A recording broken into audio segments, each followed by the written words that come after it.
नमस्कार दोस्तों, कैसे हैं आप। स्वागत है आपका एक बार फिर भगवत गीता सीरीज में।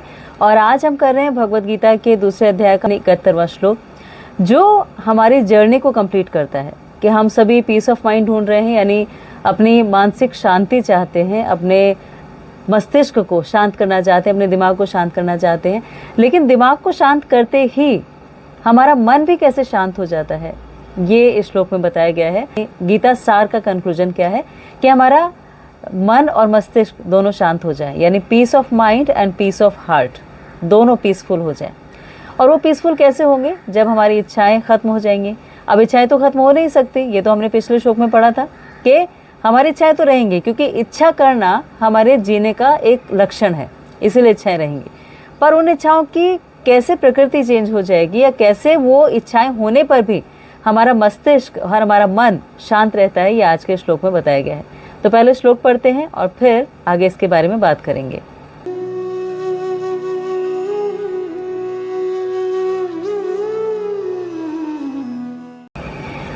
तो श्लोक है भगवत गीता के दूसरे अध्याय का 71वां श्लोक। श्लोक क्या कहता है, पहले पढ़ें। श्लोक कहता है, विहाय कामान य सर्वान् पुमांसाचरति निष्प्रहा निर्ममो निरअहंकारा स शांतिम अधिगच्छति। किसका अर्थ है, मनुष्य अपनी सभी इच्छाओं को त्याग कर बिना इच्छा के विचरण करता है। जो मोह और अहंकार से मुक्त है उसे शांति मिलती है। यानी एक व्यक्ति जिसने इंद्रिय संतुष्टि के लिए सभी इच्छाओं को त्याग दिया है, जो इच्छाओं से मुक्त रहता है, जिसने स्वामित्व की सभी भावनाओं को त्याग दिया है और झूठे अहंकार से रहित है, केवल वही वास्तविक शांति प्राप्त कर सकता है। तो थोड़ी फिलोसॉफिकल लैंग्वेज है, शायद समझ में ना आए, लेकिन एक चीज़ समझ में आती है कि अगर हमें डिज़ायरलेस होना है, इच्छा रहित होना है, तो इच्छाओं को ख़त्म नहीं करना, बल्कि जो एटीट्यूड है उनको लेकर। एक एटीट्यूड हमारा होता है पॉजेसिवनेस, यानी स्वामित्व। एक एटीट्यूड होता है हमारा मिथ्या अहंकार कि ये मेरा है। और एक एटीट्यूड हमारा होता है एरोगेंस, यानी हर चीज़ को लेके अपने आप को बहुत कुछ समझना कि ईश्वरो अहम, अहम भोगी, सिद्धो अहम, बलवान सुखी, ऐसा समझना। तो ये तीन चीज़ें छोड़ देने से हमारे पास जो इच्छाएं हैं वो हमें परेशान नहीं करती।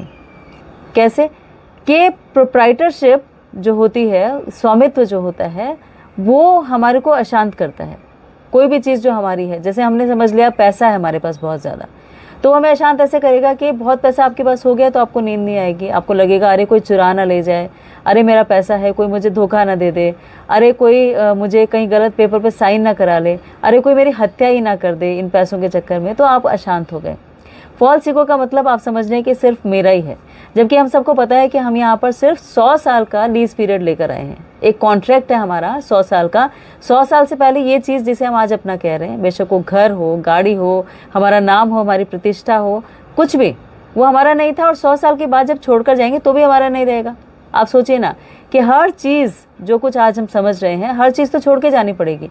एक सुई तक हम लेकर नहीं जा सकते, तो फिर हम प्रतिष्ठा, नाम, पैसा, पद, परिवार, पुत्र, पुत्री, ये कहाँ लेकर जाएंगे?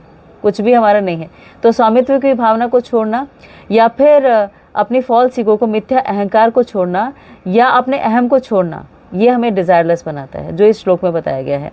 तो क्या कहता है ये श्लोक कि अगर आप ये सब कुछ छोड़ देते हैं तो आपको पीस ऑफ माइंड मिलेगा, यानी आपका मन, आपका मस्तिष्क शांत हो जाएगा। और जब शांत हो जाएगा तो पीस ऑफ हार्ट जो है वो भी मिल जाएगा, यानी आपको मन में बहुत खुशी रहेगी हमेशा, और आप हमेशा शांत मन से जिएंगे, उत्तेजित नहीं होंगे किसी भी बात को लेके, या आपको कभी अशांति नहीं होगी। और जब अशांति नहीं होगी तो फिर आप हमेशा खुश रहेंगे। अब सोचने की बात यह है कि जहाँ इसमें बताया गया है डिज़ायरलेस होना, यानी इच्छा रहित होना, तो इच्छा रहित होना पॉसिबल नहीं होता, ये हम पहले देख चुके हैं और इसको एक्सेप्ट भी कर चुके हैं कि इच्छा रहित नहीं हो सकते। अब अगर आपने अपनी मटेरियल इच्छाएं छोड़ दी, अपनी भौतिक इच्छाओं को छोड़ दिया, तो भी आपकी आध्यात्मिक इच्छाएं तो रहती हैं। जैसे कि आप चाहते हैं कि मैं अच्छी तरह भगवान का भजन कर सकूं, भगवान का नाम ले सकूं, भगवान के बारे में सोच सकूं। अरे वो तो इतना अच्छा भजन करता है, मैं कुछ नहीं करता। अरे वो तो समाधि में चला जाता है, मैं नहीं जा सकता। अरे वो इतनी अच्छी साधना में लीन रहता है, वो इतना अच्छा सिमरन करता है, जप करता है, इबादत करता है, लेकिन मैं नहीं कर सकता। तो जब ऐसी हमारी सोच होती है तो ये भी तो इच्छाएं हुई। तो क्या ये इच्छा होना भी गलत है? क्या आध्यात्मिक इच्छा नहीं है? या क्या वो इच्छाएं हमें अशांत नहीं करती? डेफिनेटली अशांत करती हैं। आप साधना कर रहे हैं, आप तप कर रहे हैं, जप कर रहे हैं, नाम ले रहे हैं, सिमरन कर रहे हैं, इबादत कर रहे हैं, लेकिन जब कोई उससे भी अच्छी करता है तो हमारे मन में ये आता है कि हम क्यों नहीं कर पा रहे, तो उससे भी अशांति होती है।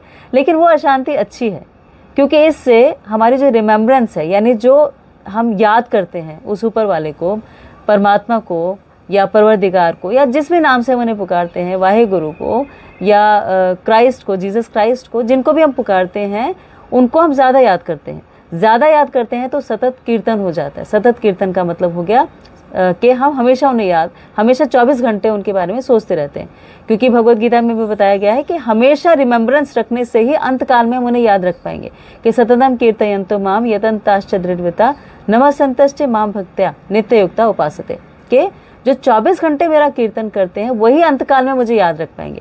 क्योंकि हमारी सारी लाइफ जो है वो एक प्रिपरेशन है, एक तैयारी है, और एंड जो है वो डेथ है। तो एग्ज़ाम है डेथ एक तरह से, ये सारी हम परीक्षा की तैयारी करें और परीक्षा है, एग्ज़ाम जो है वो है डेथ। तो डेथ के समय हम याद रख पाएँ ये ज़रूरी है। तो जो हम आध्यात्मिक चीज़ों के लिए, आध्यात्मिक इच्छाओं के लिए अगर उद्विग्न रहते हैं तो ये अच्छी बात है, क्योंकि तब हम उन इच्छाओं की पूर्ति के लिए हमेशा तत्पर रहेंगे, उससे ज़्यादा से ज़्यादा कनेक्टेड फील करेंगे, ज़्यादा से ज़्यादा याद रखेंगे, और जितना याद रखेंगे उतना हम उनका प्रेम प्राप्त कर सकते हैं। क्योंकि जिसको भी हम बहुत ज़्यादा जिसकी केयर करते हैं, जिसका बहुत ख्याल रखते हैं, उसका प्रेम हमें मिल जाता है। तो सोचिए कि वो जो ऊपर वाले हैं उनका प्रेम हमें मिल जाएगा तो फिर जीवन में कोई अशांति रहेगी ही नहीं। तो इसलिए डिज़ायरलेस होने का मतलब अपने स्वामित्व को छोड़ना, अपनी एरोगेंस को छोड़ना, अपनी फॉल्स प्राइड को छोड़ना, यानी मिथ्या अहंकार को, स्वामित्व को, अपने घमंड को, अपने अहम को छोड़ना। और छोड़ा तो छोड़ा, अब पकड़ना भी तो कुछ पड़ेगा। तो क्या पकड़ना है? ह्यूमिलिटी यानी विनम्रता, सादगी, समर्पण, और जो अच्छे वर्च्यूज़ हैं, ट्रूथफुलनेस यानी सत्यता, इन सब को पकड़ लेना। तो जितना हम इनसे कनेक्टेड होते जाते हैं उतनी हमारे मन में शांति आती जाती है। हम आर्टिफिशियल नहीं रहते, कृत्रिम नहीं रहते, जो इसमें बताया गया है। तो आगे इसमें बताया गया है कि इच्छाहीनता का मतलब यही है कि आप ईश्वर या परमात्मा की संतुष्टि की इच्छा रखें और अपनी इच्छाओं को खत्म करने के लिए कोई कृत्रिम प्रयास ना करें। तो जितना हम उनकी इच्छाओं को पूरा करना चाहते हैं उतना हम ज़्यादा संतुष्ट होते हैं। और उनकी इच्छाएं क्या हैं? अगर हम ऊपर वाले की या भगवान की या ईश्वर की या परमात्मा की इच्छाओं की बात करें तो उनकी इच्छा सिर्फ इतनी सी है कि हम उनसे कनेक्टेड रहें। जैसे एक पिता की इच्छा सिर्फ इतनी सी होती है कि उनका बच्चा हमेशा उनके पास रहे, उनकी बात माने, वो उसके भले के लिए जो कुछ बोलते हैं वो करें। और हमारे जितने भी शास्त्र हैं अलग अलग, उन सब में यही बताया गया है कि हमारी भलाई किस में है। यही इच्छा है उनकी कि हम वो करें जो सबके लिए अच्छा हो और हमारे लिए भी अच्छा हो। जैसे अर्जुन की इच्छा क्या है कि अर्जुन की इच्छा है कि युद्ध ना करूं कि मेरे अपने मारे जाएंगे, लेकिन भगवान की इच्छा क्या है कि युद्ध करो, क्योंकि तुम सोसाइटी के लिए कुछ कर रहे हो, तुम समाज के लिए कुछ कर रहे हो, तुम एक बड़े लेवल के लिए कुछ कर रहे हो। तो अगर अर्जुन भगवान की इच्छा के साथ जुड़ जाते हैं तो ऑटोमेटिकली उनकी इच्छा भी पूरी होती है, क्योंकि जो उनके अपने हैं उनके बारे में भी भगवान ने बताया कि वो आत्मा है, वो कभी नहीं मरने वाले और उन्हें इससे अच्छा शरीर मिल जाएगा और वैसे भी शरीर छोड़ के जाना होगा। तो तुम उनके पाप पूर्ण कार्यों को कम कर रहे हो। अगर तुम युद्ध में पार्टिसिपेट करते हो तो उनकी भी भलाई इसी में है, क्योंकि अगर वो यहाँ पे उनकी डेथ नहीं होगी और वो वैसे नॉर्मल डेथ जब उनकी होगी तो उनके जो पाप हैं उनकी उन्हें सज़ा मिलेगी। तो यहाँ पर वो उससे अलग हो जाएंगे, उनको सैल्वेशन मिल जाएगा, उनको मोक्ष मिल जाएगा। तो अलग अलग तरीके से भगवान ने एज बॉडी, एज आत्मा, एज उनके अपने, एज सोसाइटी का पार्ट, सब तरह से भगवान ने सिखाया अर्जुन को।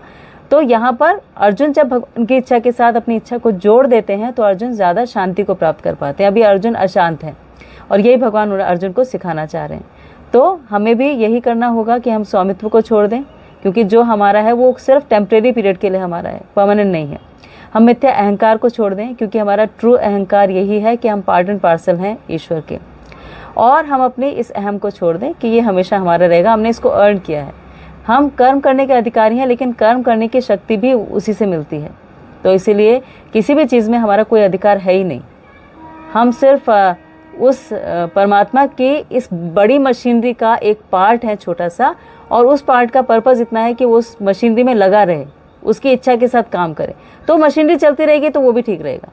बस ऐसे समझिए कि अगर एक बड़ी मशीन का एक छोटा सा पुर्जा है, वो पुर्जा अगर निकल के गिर गया तो वो अलग हो गया, लेकिन अगर उसमें लगा रहेगा तो बेशक उसे लगे कि छोटा सा रोल है, लेकिन उसकी वजह से पूरी मशीनरी चल रही है। तो ये उसकी पार्ट एंड पार्सल होने का एक प्रूफ हुआ। और इससे वो हमेशा खुश रहेगा क्योंकि उससे जुड़ा रहेगा। तो वो जुड़ाव ही सबसे इंपॉर्टेंट है, यही श्लोक में बताया गया है। फिर से पढ़िएगा, बहुत इंपॉर्टेंट है, एक बार पढ़ के समझ में नहीं आता। मैं तो जितनी बार पढ़ती हूँ ऐसा लगता है कि शायद पहली बार पढ़ा है। तो आप भी पढ़ने की कोशिश कीजिएगा और अपनी ज़िंदगी से इसे जोड़िएगा ताकि आप अपने डिसीजन मेकिंग ठीक कर सकें, और यही भगवत गीता का पर्पस है। आपने आज के लिए इतना समय निकाला, इसके लिए आपका बहुत बहुत थैंक यू, धन्यवाद, शुक्रिया। प्लीज़ अपना बहुत ख्याल रखिएगा और भगवत गीता को एज ए लाइफ मैनुअल हमेशा पढ़ते रहिएगा। Thank you so much.